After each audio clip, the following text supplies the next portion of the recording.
Hello guys, मेरा नाम है अभिषेक और आज हम पढ़ने जा रहे हैं बायोमैकेनिक्स का नेक्स्ट टॉपिक जो कि है टॉर्क रिविजिटेड।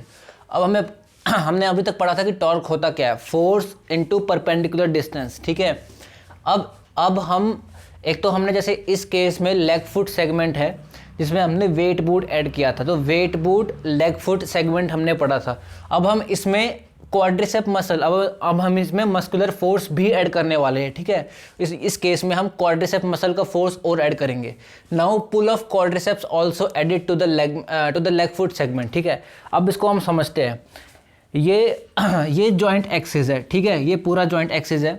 अब यहाँ पे अगर हम देखें दो फोर्स वेक्टर्स को, एक डाउनवर्ड्स जो एक्ट कर रहा है वो है GWBLF, मतलब gravity on weight boot leg foot segment, weight boot leg foot segment gravity downwards. ठीक है, और ये भी along the axis of segment है। ठीक है, और दूसरा जो फोर्स है QLF, force of quadricep on leg foot, ये अपवर्ड्स है और ये भी ऑलमोस्ट जॉइंट एक्सिस के अलोंग ही है। ठीक है, तो इसका मतलब है कि मूवमेंट आर्म या परपेंडिकुलर डिस्टेंस मोर और लेस सेम है। ठीक है, ज़्यादा नहीं है, इसलिए therefore movement arm is zero. ठीक है, इस केस में मूवमेंट आर्म जीरो है because the vectors passes through the axis of rotation of the joint, movement arm of force is minimum और जीरो। ठीक है, तो इस केस में अगर हम देखें कि इस पर्टिकुलर पोजीशन में अगर leg foot weight boot segment है तो जो मूवमेंट आर्म होगा वो ज़ीरो होगा, क्योंकि जितने भी फोर्स वेक्टर्स है सब इस जॉइंट के एक्सिस के पैरेलल ही है। ठीक है, जो मूवमेंट आर्म या परपेंडिकुलर डिस्टेंस वो ऑलमोस्ट ज़ीरो है। अब हम समझते हैं change to movement arm of a force, कि जैसे फोर्स इंक्रीज होता है, मस्कुलर फोर्स अगर इंक्रीज होता है तो मूवमेंट आर्म कैसे चेंज होता है। जैसे अब यहाँ पे मस्कुलर फोर्स मतलब QLF, जो quadriceps on leg foot, QLF जो फोर्स है अगर वो इंक्रीज होगा तो ये लेग फुट सेगमेंट फ्लेक्शन से एक्सटेंशन में आएगा। ठीक है, तो जैसे ये फोर्स इंक्रीज हो रहा है इसके साथ मूवमेंट आर्म कैसे चेंज हो रहा है। हमने पिछले एग्जांपल में देखा था कि जब ये leg foot segment 90 degree of flexion में था तो जो WBLF और QLF था ऑलमोस्ट पैरेलल था इस जॉइंट इस बोनी सेगमेंट के। ठीक है, तो उस टाइम पे मूवमेंट आर्म ऑलमोस्ट जीरो था, लेकिन अब यहाँ पे थोड़ा QLF जो है क्वाड्रिसेप का फोर्स जो है लेग फुट सेगमेंट के ऊपर इंक्रीज हो चुका है, बढ़ चुका है। तो अब ये 45 डिग्री ऑफ फ्लेक्शन में आ चुका है लेग फुट सेगमेंट। ठीक है, अब जब ये leg foot segment 45 degree of flexion में आ चुका है तो जो WBLF डाउनवर्ड्स एक्ट हो रहा है, इसका अगर हम डिस्टेंस देखें जॉइंट एक्सिस से, इसको हम बोलेंगे मूवमेंट आर्म, जो परपेंडिकुलर डिस्टेंस है। ठीक है, ये मूवमेंट आर्म है। तो as movement arm increases its potential to produce torque also increases. जैसे कि हमने देखा कि यहाँ पे 45 डिग्री ऑफ फ्लेक्शन में अब है ये लेग फुट सेगमेंट, तो इसका मूवमेंट आर्म इंक्रीज हो गया, और जैसे मूवमेंट आर्म इंक्रीज हो गया तो इसका मतलब कि उसका टॉर्क प्रोड्यूस करने के जो पोटेंशियल है वो भी इंक्रीज हो जाएगा। ठीक है, अब इस केस में देखते हैं, यहाँ पे ये पूरा एक्सटेंशन में, फुल एक्सटेंशन में आ चुका है ये लेग फुट सेगमेंट। ठीक है, तो यहाँ पे हम देखते हैं कि WBLF डाउनवर्ड्स, ठीक है, force applied at 90 degree downwards. Obviously जो ग्रेविटी की वजह से जो फोर्स अप्लाई होगा वो तो डाउनवर्ड्स ही होगा। ठीक है, QLF इस डायरेक्शन में है और QLF इंक्रीज हो चुका है। ठीक है, फोर्स इंक्रीज हो चुका है, इस वजह से ये पूरा एक्सटेंशन में आ चुका है। ठीक है, अब हम यहाँ पे देख रहे हैं कि जो मूवमेंट आर्म है इसके कंपैरिजन में, पहले ये फुल 90 डिग्री ऑफ फ्लेक्शन में था तब मूवमेंट आर्म जीरो था, 45 डिग्री ऑफ फ्लेक्शन में आया अब थोड़ा मूवमेंट आर्म आ चुका है, अब फुल एक्सटेंशन में आ चुका है, तो अब देखो मूवमेंट आर्म कितना ज़्यादा हो चुका है। ठीक है, तो now movement arm is more of a lever arm. अब हमने लीवर आर्म पिछली वीडियो में समझा था कि जब मूवमेंट आर्म ही अगर बोनी सेगमेंट के या बोनी लीवर के पैरेलल हो जाता है तो उसको हम लीवर आर्म बोल देते हैं। ठीक है, तो इसलिए इस मूवमेंट आर्म को हम लीवर आर्म बोलेंगे। Length of movement arm is maximal now, therefore torque will also be greatest. अब जो इस एक्सटेंशन पोजीशन में इस लेग फुट सेगमेंट का जो मूवमेंट आर्म है मैक्सिमम है। ठीक है, तो इसलिए मैक्सिमम टॉर्क प्रोड्यूस होगा इस टाइम पे। ठीक है, ये दो केसेस देख लिए हमने। अब तीन टर्म्स है वर्क, पावर और एनर्जी, इनको भी समझ लेते हैं कि बेसिक ये होता क्या है।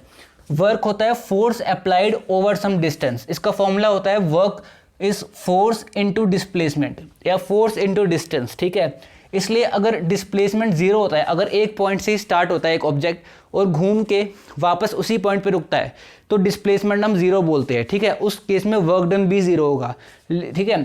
इसका यूनिट होता है newton metre. Force into distance मतलब न्यूटन मीटर, या इसको हम जूल्स भी बोल देते हैं, ठीक है। दूसरा है power, rate of doing work, जहाँ पे रेट आ गया मतलब वहाँ पे टाइम इंट्रोड्यूस हो गया, ठीक है। मतलब वहाँ पे टाइम देखा जाएगा। Rate of doing work is power, इसका फॉर्मूला है power is work upon time, इसको हम जूल पर सेकंड बोल देते हैं। वर्क बाय टाइम, वर्क का जूल है, ठीक है, तो जूल पर सेकंड। और तीसरा है energy, energy is ability to perform work, इसका यूनिट है जूल्स। अब एनर्जी भी अलग अलग टाइप के होते हैं, काइनेटिक एनर्जी, पोटेंशियल एनर्जी, ठीक है। उतना सब नहीं पढ़ेंगे हम, यहाँ पे देखेंगे कि जो एनर्जी होती है इसका यूनिट होता है जूल्स, ठीक। अब हम समझते हैं movement arm and angle of application of force, कि फोर्स एप्लीकेशन का जो एंगल है एक सेगमेंट पे उसके अकॉर्डिंग मूवमेंट आर्म कैसे चेंज होता है, ठीक है।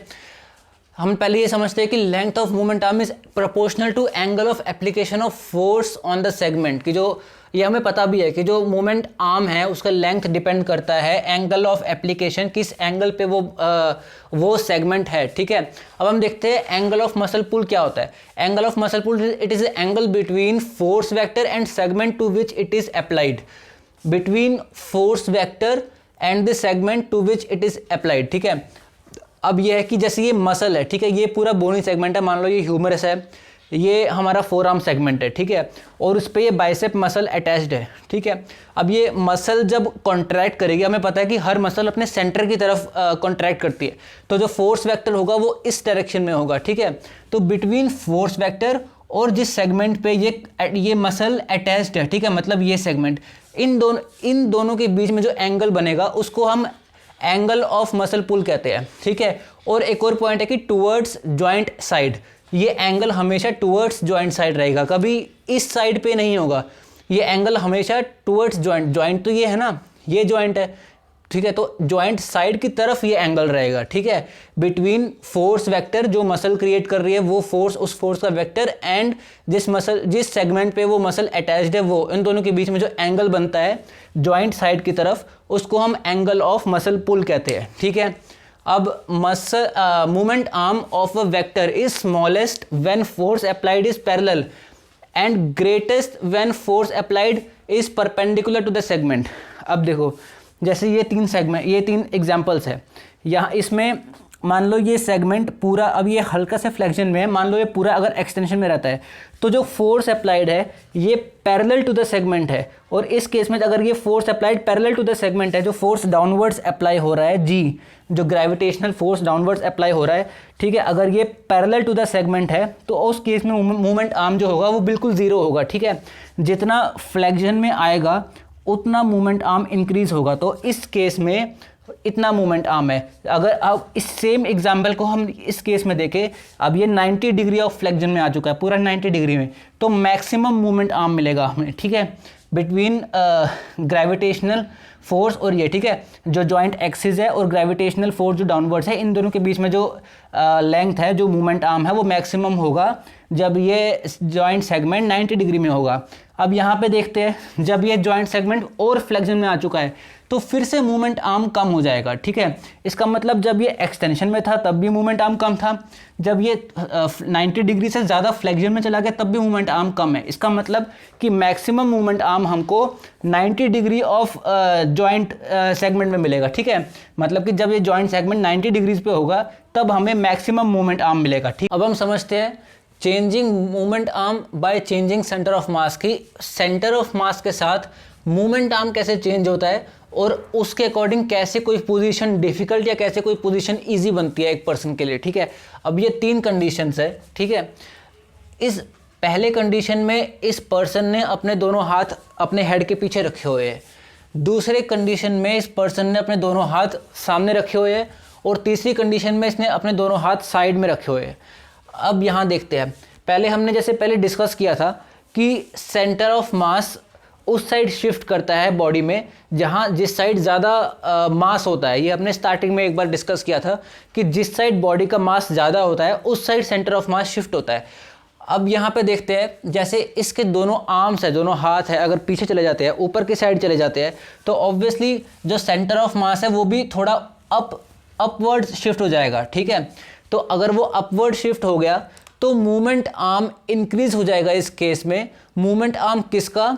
मूवमेंट आर्म जो टॉर्क प्रोड्यूस हो रहा है ड्यू टू ग्रेविटी, इन तीनों बॉडीज पे जो ग्रेविटी की वजह से टॉर्क प्रोड्यूस हो रहा है वो काउंटर क्लॉकवाइज है। क्लॉकवाइज इस डायरेक्शन में होगा, काउंटर क्लॉकवाइज इस डायरेक्शन में होगा।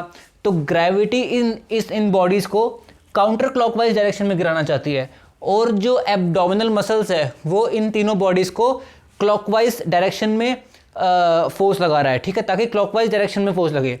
अब इस केस में देखते हैं कि यहाँ पे सेंटर ऑफ मास एकदम टॉप पे है, क्योंकि शिफ्ट हो चुका है ऊपर की साइड, क्योंकि हमारे जो दोनों आर्म्स है वो थोड़े ऊपर आ चुके हैं, ठीक है। तो इस केस में जो मूवमेंट आर्म है वो मैक्सिमम होगा, तो इसलिए यहाँ पे मैक्सिमम टॉर्क प्रोड्यूस होगा ड्यू टू ग्रेविटी, ताकि ये बॉडी काउंटर क्लॉकवाइज डायरेक्शन में गिर सके, ठीक है। अब जब maximum torque due to gravity होगा तो इसलिए मैक्सिमम फोर्स लगाना पड़ेगा एब्डोमिनल मसल्स को, ताकि ये पर्टिकुलर पोजीशन मेंटेन कर सके। इसलिए ये इस पर्सन के लिए हार्डेस्ट होगा, ठीक है। अब इस केस में देखते हैं, जब दोनों हाथ सामने आ चुके हैं, ठीक है, तो अब जब दोनों हाथ सामने आ चुके हैं तो जो मैक्सिमम मास है जो बॉडी का वो थोड़ा इस साइड पे है, तो इसलिए जो सेंटर ऑफ मास है थोड़ा डाउनवर्ड शिफ्ट हो चुका है। अब इस केस में जो मूवमेंट आर्म है इसके कंपैरिजन में कम हो चुका है, जो मूवमेंट आर्म जो है इस केस में कम हो चुका है, और ग्रेविटेशन फोर्स, तो जो torque due to gravity produce हो रहा है वो थोड़ा कम प्रोड्यूस होगा, तो इसलिए कम फोर्स अप्लाई करना पड़ेगा एब्डोमिनल मसल्स को, ताकि ये पर्टिकुलर पोजीशन मेंटेन कर पाए। तो इसलिए ये थोड़ा सा इजी होगा as compare to this position. अब यहाँ पे देखते हैं, यहाँ पे इसके दोनों हाथ डाउनवर्ड्स है, तो इसका मतलब जो सेंटर ऑफ मास है वो एकदम डाउनवर्ड शिफ्ट हो चुका है। तो इस वजह से जो मिनिमम टॉर्क एकदम प्रोड्यूस होगा, ताकि ये बॉडी काउंटर क्लॉकवाइज डायरेक्शन में गिर सके। तो इसलिए मिनिमम फोर्स लगाना पड़ेगा एब्डोमिनल मसल्स को, ताकि ये पर्टिकुलर पोजीशन ये पर्सन मेंटेन कर पाए। इसलिए ये पोजीशन मेंटेन कर पाना इस पर्सन के लिए ईजिएस्ट होगा, ठीक है। यही है कि ये हार्डेस्ट एंड ये easiest. Centre of mass moves cordially, cordially मतलब डाउनवर्ड्स, कॉर्डली वर्ड का मतलब होता है डाउनवर्ड्स, ठीक है। कई बार हम ग्लाइड में भी ये टर्म यूज़ करते हैं, जब हम ग्लाइड देते हैं तब भी हम बोलते हैं कि काउडल ग्लाइड, मतलब कि डाउनवर्ड ग्लाइड, ठीक है। इसलिए ये हार्डेस्ट होगा और ये ईजिएस्ट होगा पोजीशन मेंटेन करना इस पर्सन के लिए। और जैसे हमने पहले डिस्कस किया कि ग्रेविटी इस केस में working to move body in counter clockwise direction, gravity इस बॉडी को काउंटर क्लॉकवाइज डायरेक्शन में गिराना चाहती है। और जो एब्डोमिनल्स है working to move body in clockwise direction, जो एब्डोमिनल्स है वो इस बॉडी को क्लॉकवाइज डायरेक्शन में मूव कर रहे हैं, ठीक है। Thank you.